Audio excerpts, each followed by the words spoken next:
करते हैं जी काबुल। तालिबान जो है वो मोर और लेस लगता यही है कि मुकम्मल तौर पर उनका कंट्रोल जो है वो होने ही वाला है। अभी बस कुछ बीच में मामलात आखिरी तय हो रहे हैं।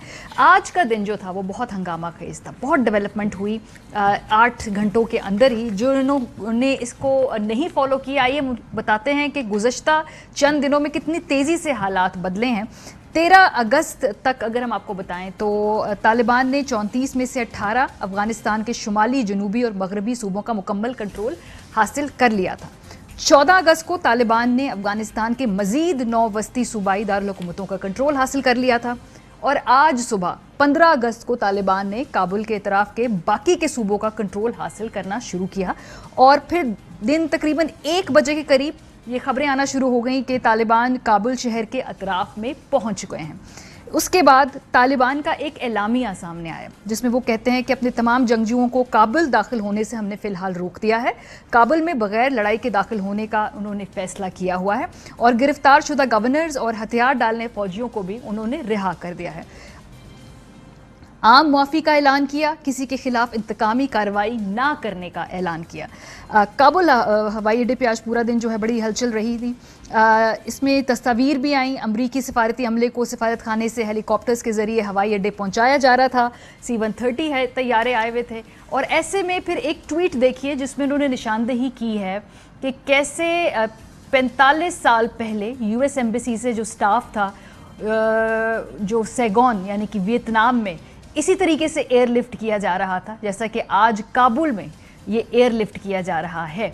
सो 45 ईयर्स स्ट्राइकिंग सिमिलैरिटी है जी इन दोनों इमेजेस के दौरान के दरमियान।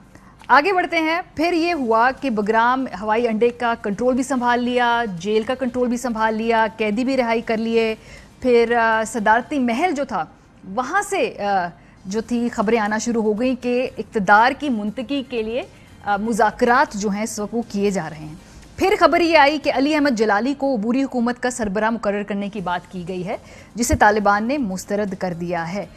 फिर ये खबर आई कि अशरफ गनी मुस्ताफ़ी होने का ऐलान कर देंगे जल्द ही। और फिर तकरीबन 6 बजे के करीब फाइनली डेवलपमेंट ये हुई चंद ही घंटों बाद कि अशरफ गनी और उनकी टीम काबुल से ताजिकिस्तान रवाना हो गए हैं।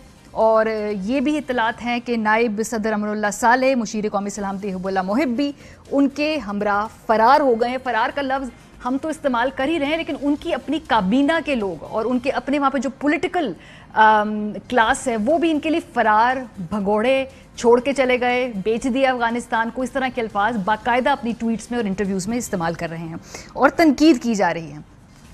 उसके बाद 6:30 बजे के करीब मजीद एक डेवलपमेंट हुई। तालिबान ने अपने जंगजुओं को काबुल में दाखिल होने से रोक दिया है।